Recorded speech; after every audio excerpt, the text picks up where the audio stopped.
nga gwe bakawa n'asanyuka kati ate ekirala amazima g'abantu nti the truthfulness of our population is amazing. Eyafunye 5 eyafunye 2 almost universally abazigabye ne ziwera returninze victory. Actually by the way, you know kwewunya nti akuwa sente bado genda ogigabe ate n'ogigaba notazirira mu kkubo kati eyo oyina youth surge ne youth ejja eyina akantu kawerera ddala eba cashinze out. What do you expect? But mpa perspective you eyakalulu nze ebyo byabadde byange take aways ntunulawo nti bano baba cashinze out. Of course nentunulira the violence. I'm not new to that violence. Ndoza nafuuka inat njiraba nenga nti tenanoga nalaba kakoza mutale n'akalulu kabiri mugumu. I don't think I have seen personally an election as violent as I saw 2001. Kati buli lwenda babuno obulala nti okay mulimu violence. That is acceptable. It's not acceptable. It is not acceptable. But I've seen worse. Eri akyogeredde mu bulwadde hard immunity. Kakati wano tugenze nafuka inat naguba tokyewuunya nnyo, so it is normal. Naye mbale nga lakutandikira mukulu gw'omushano yagenda ne muwange obutambala naye yakomawo ng'anyumya ekintu kimu nti yalidde omuwumbo yawedde omuwumbo n'asanyuka nnyo. Simanyi balala kibe yali nabo naye ndowooza nabo balabika baakola ki baawoomera si bwe kyali nga mutudde ku mmere naye kitegeeza nti eyali mu ffumbiro nze omanyi saanyu nagenda Aisha bantuuza ku mukeeka nga nagenze neesuuze akati omukeeka ne guyimpidinga process y'okulya emmere yali nnungi nnyo kati ne bakikomplicate nga tekuliiko fo emmere erina okwokyenga okukakana kyenkana naviiramu awo naawe wagenda ebutambala emmere yaayo n'ogisanga nga ki emmere yali nnungi nnyo naye nga fosets ezikudelivaringa tebazidelivaringa. So kitegeeza nti abantu b'ebutambala abafumbi bantu balungi nti bwe batuuka okuleetera ku lujjuliro lw'omushana n'atuula kibazo n'atuula nga inspite of okuba nti otudde ku mukeeka kukanayaga nti naye no njagirya baguwanganalaoli akwongerako naye nga n'emmere ennyini ogira bagikoze eki naye awamu wootulina we twalanga ne batuwa omufaliso ne tutuula ku mufaliso abo nno baali kale naye emmere yasigala ki nga nnungi. kati kino kyekifaananyi kyejagala otuuke nti NRM yabadde mufumbiro bwekola ki bafumba batuleetera the type of leaders betugenda okukola ki okubeera nga tusisinkana ekika ky'abantu mukulu kibazo bogenda oga nti abange gasimbagana ey'olwaleero tulinamu n'omubaka wa palamenti owaki owa NRM bamufumbye ejju ne bamukola ki bagenda kumutwanjulira oba anaayitawo ekyo kirala naye era bajja kujja. Kakati gwe wennyini otandise okutunuulira nti enfumba bwe wabadde ogitunuulira eyinamu ebirumira biki ekyo kisse ku ggwanga. Is that the type of leadership twagala olwaleero?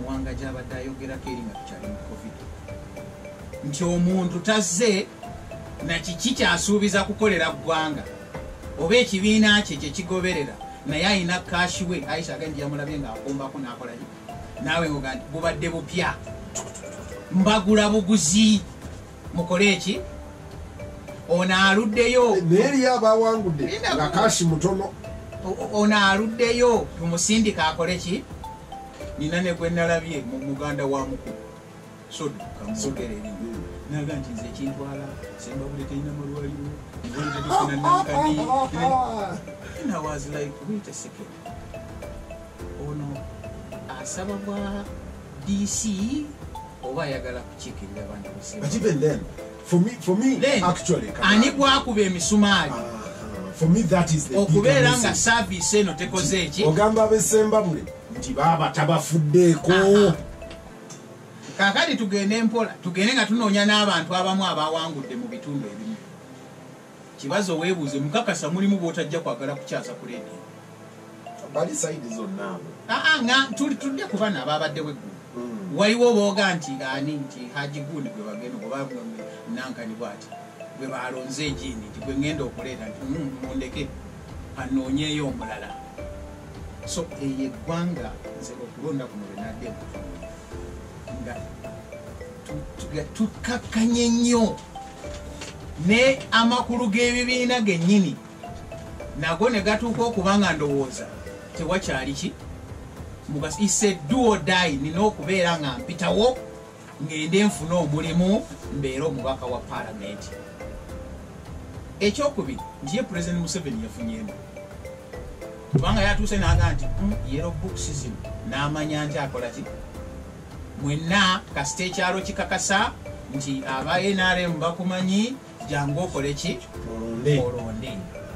Bwe tujja olwaleero omukulu kibazo n'abatuwuliriza President n'agamba nti abantu miliyoni 12 zalonze eki zeetabye mu kalulu ka NRM. Ekyo kitegeeza nti nga ye already flaga bearer ayina obululu miliyoni meka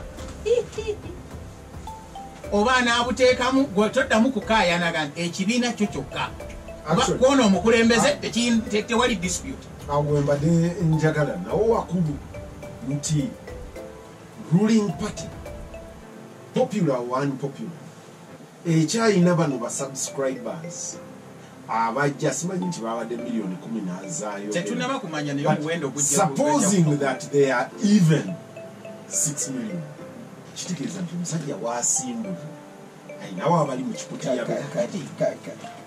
ogwo gwe muzanyo nandikuyambyeko some practical issues every election sometimes you have interest for NRM party primary na nyina okurestraininga supporters baffe obutakola decisions zebabadde baagala kukola kati population eyo eri etakweyibaza nze practically sikikuteekako naye ekalulu k'eggombe kayizi ngaekyakayebaga nti bano abantu bayitiridde obungi mubanga yabawendudde.